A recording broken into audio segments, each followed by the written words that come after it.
без годувальників.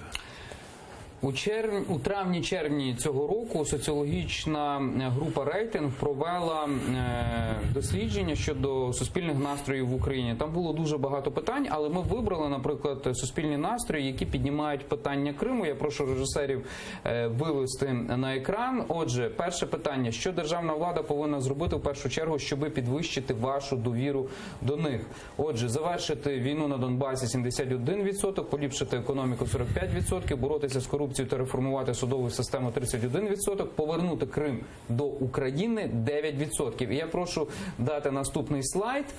Будь ласка, скажіть, які 3 проблеми з перелічених є найважливішими для України? Військові дії на Донбасі 53%, корупція в державних органах 49%, ріст цін 28%, російська присутність в Криму 4%. Отже, 9%, що державна влада повинна зробити в першу чергу, щоб підвищити вашу довіру до них, і 4%. 3 проблеми з перелічених є найважливішими для України. Оці 9% і 4%, на вашу думку, є високими? Тобто люди в Україні переймаються проблемами анексованого півострову, чи все-таки вони є за низькими, ці відсотки, на вашу думку? Я хочу сказати, що я не хочу перекидати все на засоби масової інформації, тим більше на журналістів, ні. Але хочу сказати, що в значній мірі ті очікування, які створюються в суспільстві, або ті чи інші такі, знаєте, алгоритми уявлень, вони все-таки мають великий такий вплив від поведінки засобів масової інформації.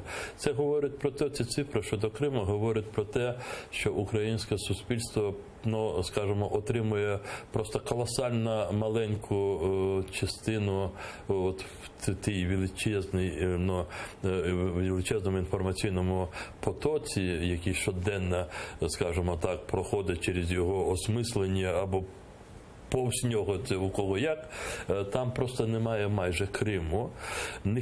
Практично ніхто не пояснює українському суспільству в цілому і кожному українцю в окремості про те, що майже таке, знаєте, опосередкована згода на здачу частини своєї території ставить під велику загрозу майбутнє своєї держави. І от бачите, от в цій ситуації, коли чи вважають вони завдання повернення Криму важливою такою сферою, вони кажуть ні. Це говорить про те, що ці люди не думають про майбутнє України, бо втративши сьогодні Крим або іншу частину території, завтра вони не утримують і інші території, оскільки ніхто не знає, як буде розвиватися світ після